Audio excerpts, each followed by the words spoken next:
Telangana assembly ఎన్నికల సమయానికి Komatireddy brothers తో రేవంత్ రెడ్డికి పెద్దగా సఖ్యత లేదు.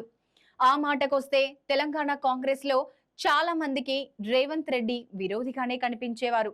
కానీ ఆయన ముఖ్యమంత్రి అయ్యాక మాత్రం అంతా సైలెంట్ అయ్యారు. రేవంత్ పై పల్లెత్తు మాట అనడం లేదు, అలాగని మరీ రాసుకు పూసుకు తిరగడం లేదు. కోమటిరెడ్డి బ్రదర్స్ మాత్రం పూర్తిగా మారిపోయారు.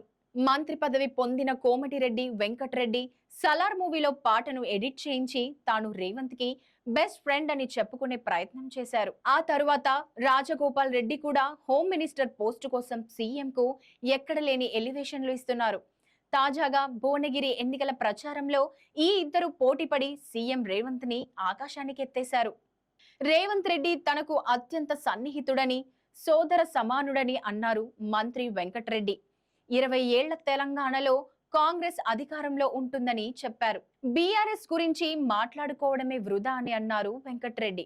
తనకు రాజకీయంగా పునర్జన్మ రాజగోపాల్ రెడ్డికి రాజకీయ జన్మ ఇచ్చిందని భువనగిరి పార్లమెంట్ నియోజకవర్గమని చెప్పారు. పోరాటాల కిల్లా, కాంగ్రెస్ కంచుకోట భువనగిరిలో తమ పార్టీ అభ్యర్థి భారీ మెజారిటీతో విజయం సాధిస్తారని అన్నారు. భువనగిరిలో కాంగ్రెస్ కు పోటీ లేదని స్పష్టం చేశారు.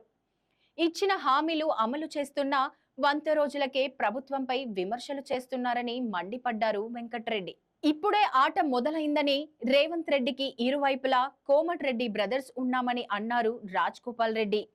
ఉమ్మడి నల్గొండ జిల్లాలో చిన్న పొరపాటుతో ఒక్క సీటు కోల్పోయామని, ఈ ఎన్నికల్లో భువనగిరి ఎంపీ స్థానం ఖచ్చితంగా తమదేనని అన్నారాయన. కాంగ్రెస్ ప్రభుత్వాన్ని కూల్చే ప్రయత్నం చేస్తే రాత్రికి రాత్రే బీఆర్ఎస్ ను నామరూపాలు లేకుండా చేస్తామని హెచ్చరించారు కోమటిరెడ్డి బ్రదర్స్.